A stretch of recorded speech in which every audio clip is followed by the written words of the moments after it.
Pak Harto mengarungi laut dengan perahu kecilnya, seperti yang biasa ia lakukan setiap malam. Langit awalnya cerah, bulan mengambang tenang di atas ombak. Namun, firasat buruk tiba-tiba menyelusup ke benaknya ketika angin mulai berembus lebih kencang dari biasanya. Awan hitam bergulung di kejauhan, menutupi sinar bulan. Tak lama kemudian, badai menerjang. Angin menggila, ombak setinggi rumah menerjang dari segala arah. Pak Harto berusaha mempertahankan kendali, tetapi itu sia-sia. Pak Harto tidak tahu berapa lama ia tak sadarkan diri. Saat ia membuka mata, tubuhnya terasa berat, dingin, dan lemah. Ia mendapati dirinya terbaring di atas pasir basah, dengan bunyi ombak yang bergulung pelan di kejauhan. Ia selamat. Namun, saat kepalanya mulai jernih, kesadaran lain menghantamnya. Ia tidak mengenali tempat ini. Pulau kecil itu tampak sunyi. Hutan lebat membentang di depan matanya, dengan pepohonan besar yang batangnya berlumut, seperti telah berdiri di sana selama ratusan tahun. Terlepas dari keheningan yang janggal, Pak Harto merasa bersyukur. Ia masih hidup. Setelah memastikan tidak ada luka serius di tubuhnya, ia berdiri dan mulai menjelajah. Langkah kakinya meninggalkan jejak di pasir yang terasa lebih dingin dari seharusnya. Ia harus menemukan air. Ia harus bertahan. Namun, saat berjalan lebih jauh ke dalam pulau, perasaan tak enak mulai merayapi pikirannya. Ada sesuatu di sini.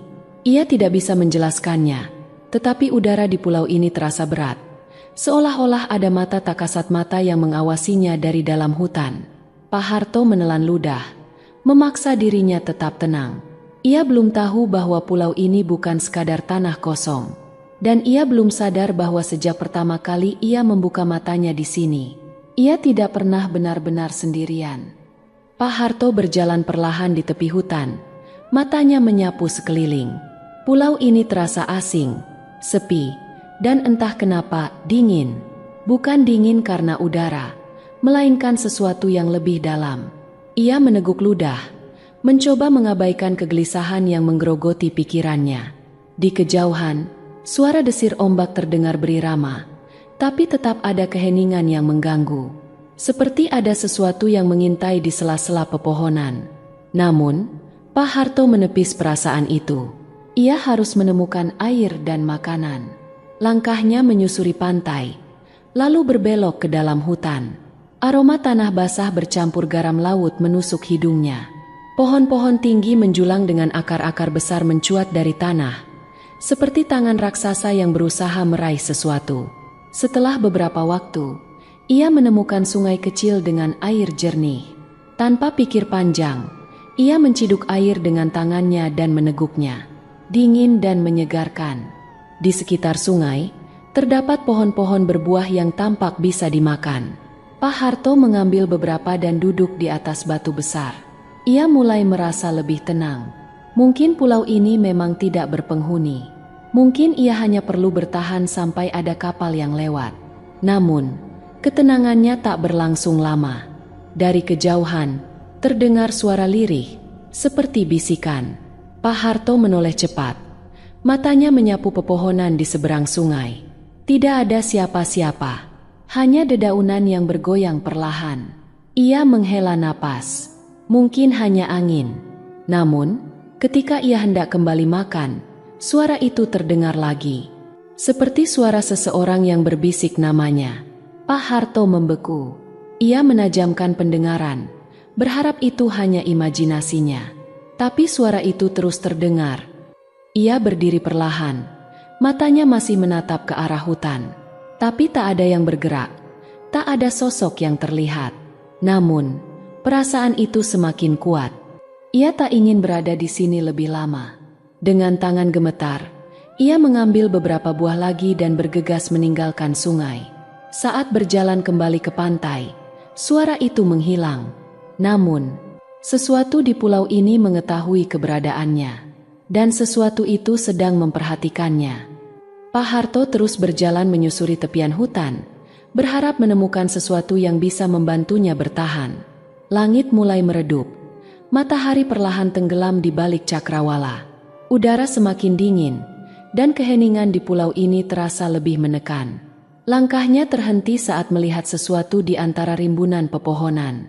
Sebuah celah gelap menganga di kaki tebing berbatu, tersembunyi di balik akar pohon yang menjuntai. Pintu masuknya cukup besar, seperti mulut raksasa yang siap menelan siapa saja yang mendekat. Jantungnya berdegup kencang. Pak Harto tak ingin berada di luar saat malam tiba. Hutan terlalu gelap, dan firasatnya mengatakan bahwa pulau ini bukan tempat yang aman. Dengan langkah ragu, ia mendekati gua.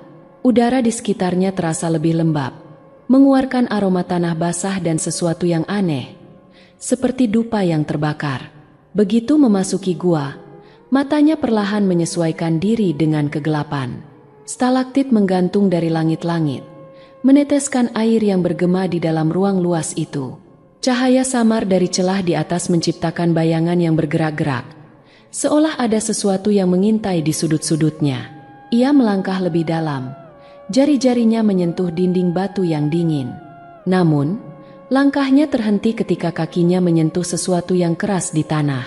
Ia menunduk. Di bawahnya, sesuatu berkilauan tertimpa cahaya redup. Dengan tangan gemetar, ia meraba benda itu dan mengangkatnya. Sebuah cincin emas. Pak Harto menatap cincin itu dengan ngeri. Benda itu tidak terlihat baru. Permukaannya dihiasi ukiran halus berbentuk ombak dan naga yang melingkar. Tapi yang membuatnya merinding adalah fakta bahwa cincin itu masih terpasang di jari. Jari manusia yang telah membusuk. Ia terhuyung mundur. Napasnya tercekat. Mata Pak Harto berusaha menembus kegelapan. Dan saat itulah ia melihatnya. Di sudut gua, tertumpuk di antara bebatuan, ada sesuatu yang lebih mengerikan. Tulang belulang manusia, berserakan, sebagian masih memiliki sisa-sisa daging yang mengering. Beberapa mengenakan pakaian lusuh, ada yang masih memakai perhiasan emas dan batu permata. Harta karun berlimpah bercampur dengan sisa tubuh mereka, berkilauan dalam kegelapan gua. Pak Harto membeku, jantungnya berdentum keras di dada. Gua ini bukan sekadar tempat perlindungan. Ini adalah makam. Dan ia baru saja melangkah masuk ke dalamnya. Pak Harto berdiri kaku. Napasnya tertahan. Cahaya redup dari celah gua membuat tulang belulang itu terlihat semakin menyeramkan. Harta yang tersebar di antara kerangka-kerangka itu bersinar dalam kegelapan, menciptakan kontras mengerikan antara kemewahan dan kematian. Tapi ketakutannya perlahan tergeser oleh sesuatu yang lain. Rasa tamak yang muncul entah dari mana. Tangan kasarnya gemetar saat meraih kepingan emas yang berserakan. Satu persatu ia masukkan ke dalam kantong bajunya. Ia melihat perhiasan berkilau yang masih melingkar di pergelangan tangan kerangka. Cincin-cincin permata yang masih melekat pada jari-jari yang mengering. Dengan sedikit ragu, ia menarik cincin itu. Merasakan betapa mudahnya terlepas seolah memang ditakdirkan untuknya. Perasaannya bercampur antara takut dan girang. Ini adalah kesempatan yang tak akan datang dua kali. Ia telah menghabiskan hidupnya dalam kemiskinan, berjuang untuk bertahan hidup dengan menangkap ikan yang makin hari makin sulit didapat. Tapi kini, emas ini bisa mengubah segalanya. Namun, saat ia mengambil sebuah liontin besar dari tumpukan harta itu, udara di dalam gua tiba-tiba berubah. Hawa dingin merayapi tubuhnya, membuat bulu kuduknya berdiri.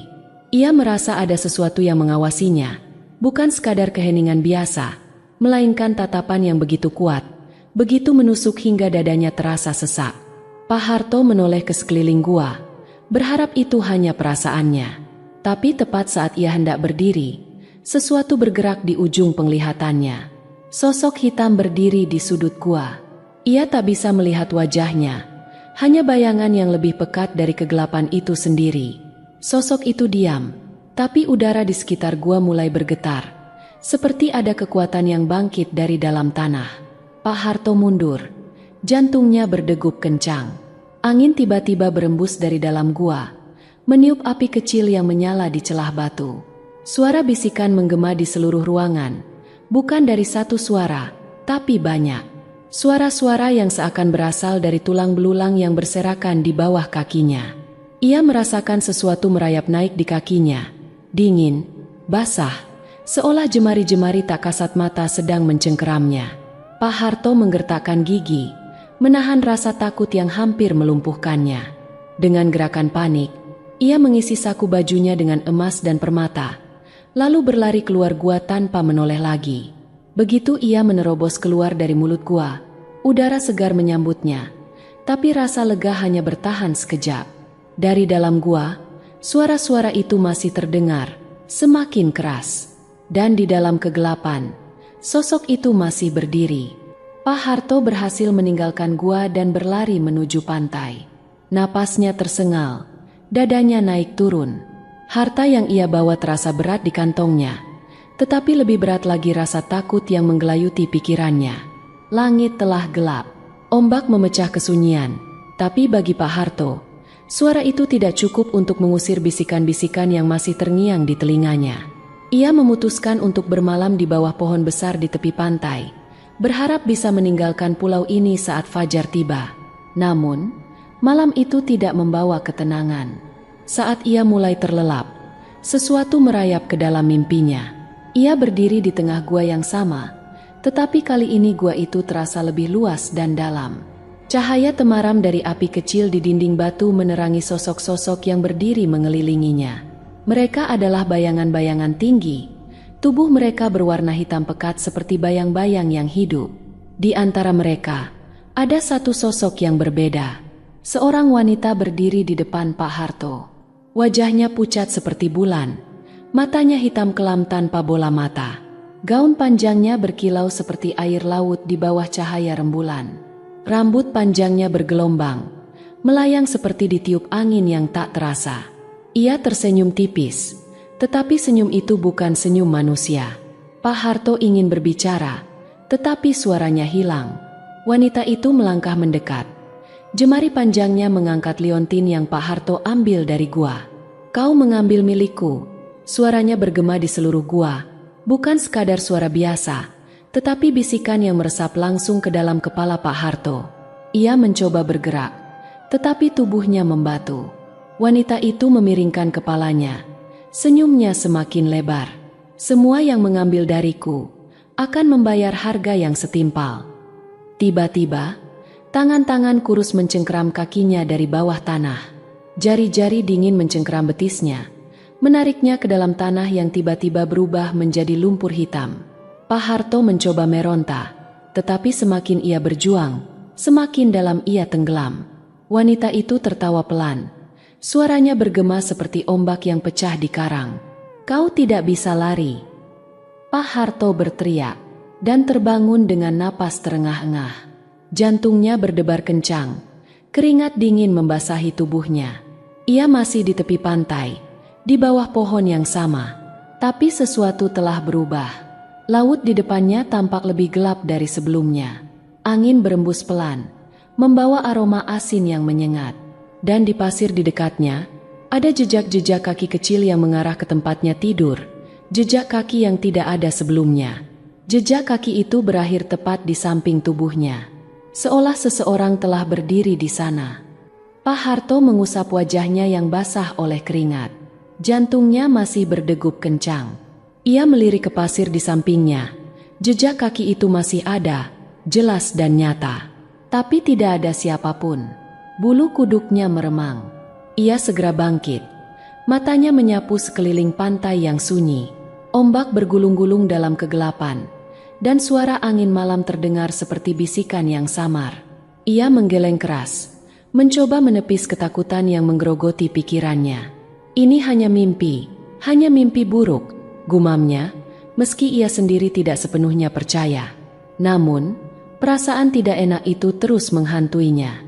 Sejak ia menemukan gua, sejak ia mengambil emas dan permata itu, sesuatu terasa salah. Ia harus segera pergi dari pulau ini. Tanpa membuang waktu, Pak Harto mengumpulkan ranting dan daun kering.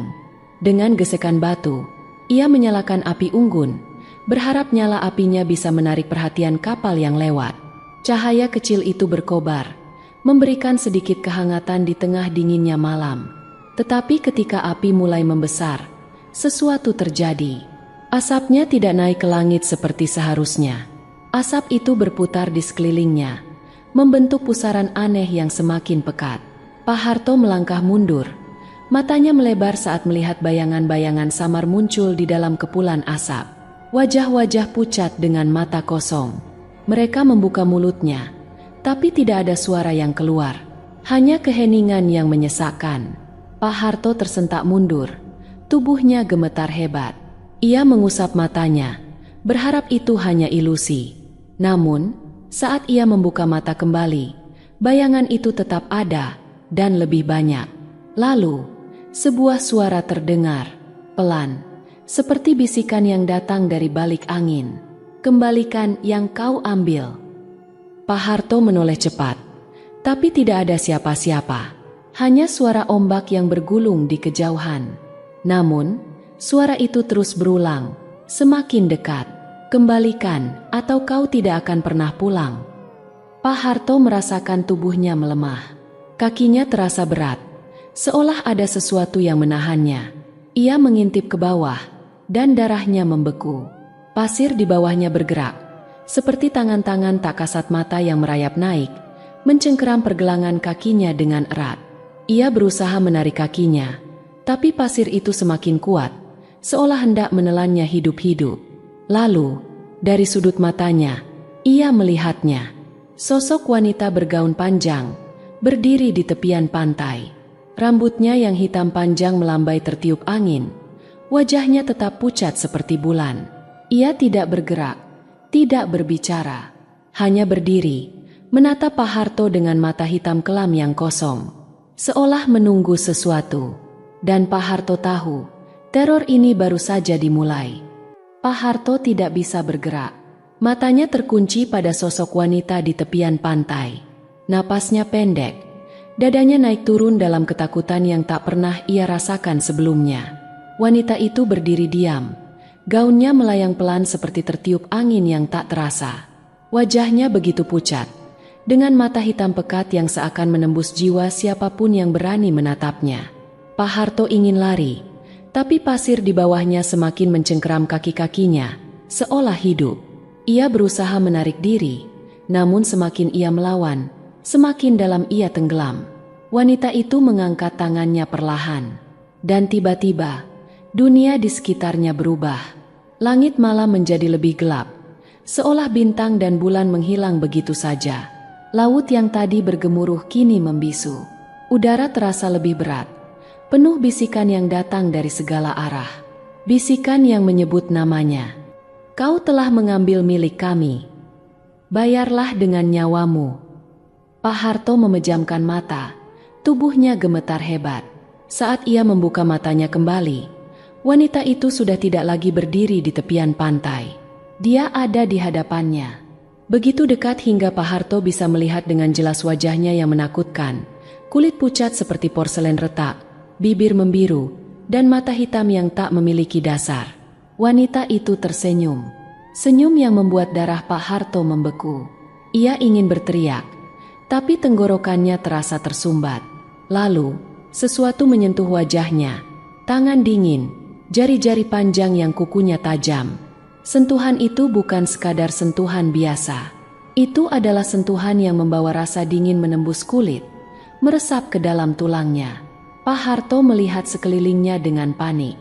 Pantai itu berubah. Tidak lagi ada pasir putih. Tidak lagi ada ombak yang menyapu tepian. Ia tidak lagi berada di dunia yang sama. Kembalikan. Suara wanita itu terdengar lagi. Kali ini langsung di telinganya. Atau kau akan menjadi bagian dari mereka.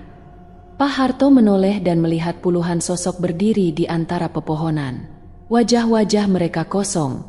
Mata mereka berlubang hitam, kulit mereka pucat dan basah seperti telah lama direndam dalam air laut. Beberapa dari mereka masih mengenakan pakaian dari masa lalu, pakaian nelayan, saudagar, bahkan bangsawan. Mereka semua adalah orang-orang yang pernah melakukan kesalahan yang sama. Mereka yang mengambil sesuatu yang bukan miliknya. Dan kini, mereka adalah milik Nyai Roro Jonggrang. Pak Harto merasakan tubuhnya melemah. Perlahan, pasir hitam itu mulai menelannya. Ia berusaha melawan, meronta, tetapi tangan-tangan tak terlihat semakin erat mencengkeram tubuhnya. Ia ingin berteriak, namun suara itu tidak pernah keluar. Dan di antara jeritan yang hanya menggema di kepalanya, ia melihat wanita itu tersenyum puas. Lalu, semuanya menjadi gelap. Pak Harto tersentak bangun di ranjangnya. Napasnya memburu, tubuhnya basah oleh keringat. Sekelilingnya gelap, hanya suara jangkrik dari luar rumah yang terdengar samar. Ia butuh beberapa detik untuk menyadari bahwa ia sudah kembali di desanya. Namun, bagaimana? Ia mengingat jelas bagaimana pasir hitam di pulau itu menelannya. Bagaimana sosok wanita pucat itu menatapnya dengan senyum mengerikan. Ia seharusnya sudah lenyap, tapi ia ada di sini. Dada Pak Harto masih naik turun ketika ia mencoba menenangkan diri. Ia meraba kantongnya, dan tangannya menyentuh sesuatu yang keras dan dingin. Saat ia mengeluarkannya, jantungnya hampir berhenti berdetak. Sebuah cincin emas berukir motif ombak, harta dari pulau itu. Pak Harto membuang benda itu seketika. Ia ingin percaya bahwa ini semua hanya mimpi, tetapi cincin itu nyata. Ia menggigil dalam ketakutan. Lalu, terdengar suara, ketukan pelan di pintu rumahnya. Suara itu datar, tidak terlalu keras, tapi cukup untuk membuat bulu kuduknya berdiri. Siapa yang datang di tengah malam begini? Ia merayap ke tepi ranjang, mendekati jendela. Dengan tangan gemetar, ia mengintip keluar melalui celah tirai, dan napasnya terhenti. Di depan rumahnya berdiri seseorang. Itu wanita dari pulau itu. Gaunnya yang panjang berkibar tertiup angin yang tak terasa. Rambutnya yang hitam tergerai, hampir menyentuh tanah. Wajahnya tetap pucat, dengan mata yang begitu gelap seperti kehampaan itu sendiri. Ia tidak bergerak, tidak berbicara, hanya menatap ke arah rumah. Pak Harto mundur perlahan, hatinya berdegup semakin cepat. Ia menutup mulutnya dengan tangan, berusaha menahan napas agar tidak terdengar. Ketukan itu kembali terdengar. Pak Harto meremas bajunya sendiri, tubuhnya gemetar hebat. Ia ingin berlari, ingin bersembunyi, tapi rumah ini adalah miliknya. Tidak ada tempat lain yang bisa ia tuju. Tiba-tiba, angin dingin berembus dari belakangnya. Pintu kamarnya sedikit terbuka, dan di baliknya ada suara napas. Tepat di belakangnya, Pak Harto menoleh perlahan. Matanya membelalak. Sosok wanita itu sudah ada di dalam kamarnya. Dan kali ini, ia tersenyum lebar, memperlihatkan deretan gigi hitam yang tak semestinya dimiliki manusia. Pak Harto ingin berteriak, tapi sebelum suara itu keluar dari tenggorokannya, segalanya berubah menjadi gelap. Pak Harto terbangun dengan napas tersengal. Kepalanya terasa berat, pikirannya kusut. Ia tidak berada di ranjangnya. Ia duduk di lantai rumah, di tengah lingkaran garam dan dupa yang masih mengepulkan asap tipis. Cahaya remang-remang dari lampu minyak menari di dinding kayu. Di hadapannya, seorang lelaki tua bertubuh kurus duduk bersila, menatapnya dengan mata sayu namun tajam. "Kau telah melakukan kesalahan besar, Nak." Suara lelaki itu terdengar serak, namun penuh ketegasan. Pak Harto mengerjap, mencoba mengingat apa yang terjadi.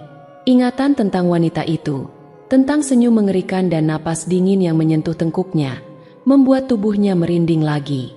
Aku hampir mati," bisiknya lemah. Lelaki tua itu, Ki Santri, adalah orang paling dihormati di desa. Ia dikenal memiliki pengetahuan tentang hal-hal gaib, dan tampaknya seseorang telah membawanya ke sini untuk menyelamatkannya. Ki Santri menghela napas panjang. "Tidak, Harto, kau lebih buruk dari sekadar mati. Kau sudah dipilih. Nyai Roro Jonggrang tidak hanya menginginkan harta yang kau ambil, ia menginginkan jiwamu." Darah Pak Harto berdesir. "Aku bisa mengembalikan harta itu," serunya panik. "Aku akan membawanya kembali ke pulau itu. Aku bersumpah." Ki Santri menggeleng perlahan. "Tidak semudah itu. Sekali kau menerima berkah dari penguasa lautan, kau terikat selamanya." Pak Harto merasa dingin menjalar dari ujung jari kakinya. Lalu apa yang harus kulakukan? Ki Santri menatapnya dalam-dalam. "Ada cara untuk menebusnya, tapi kau harus siap menanggung akibatnya." Pak Harto mengangguk cepat, tanpa berpikir.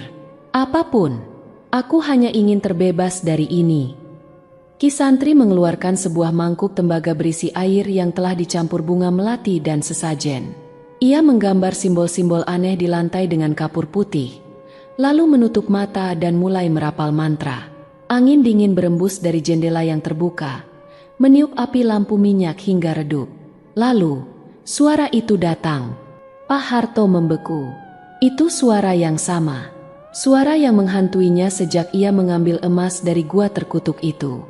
Kau tidak bisa lari dariku. Pak Harto mencengkeram lututnya. Ia bisa merasakan kehadirannya. Ki Santri terus merapal mantra dengan suara yang lebih cepat dan keras. Lantai mulai bergetar. Udara di sekitar mereka menjadi lebih berat.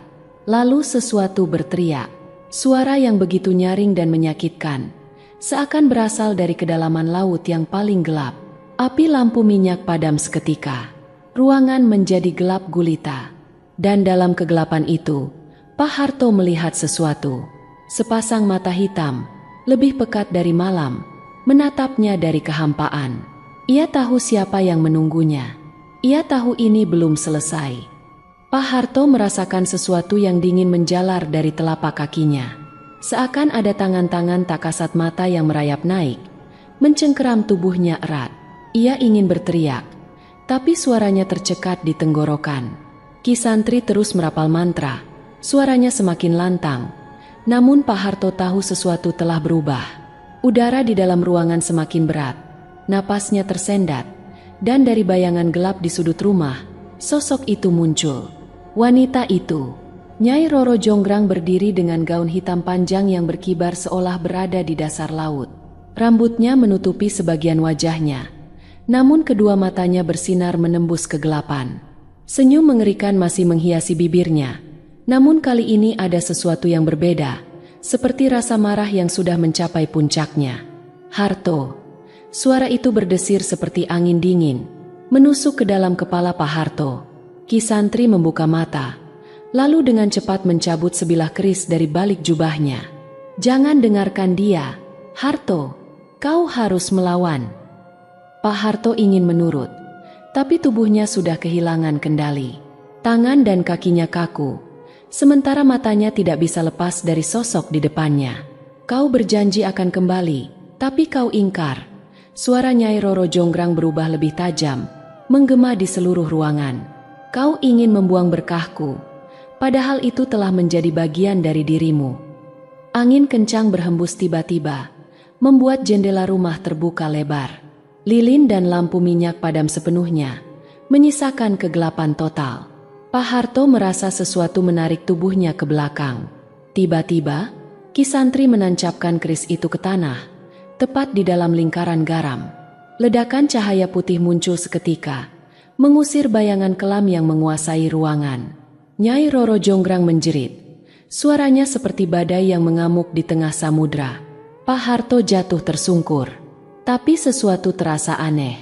Telinganya berdengung.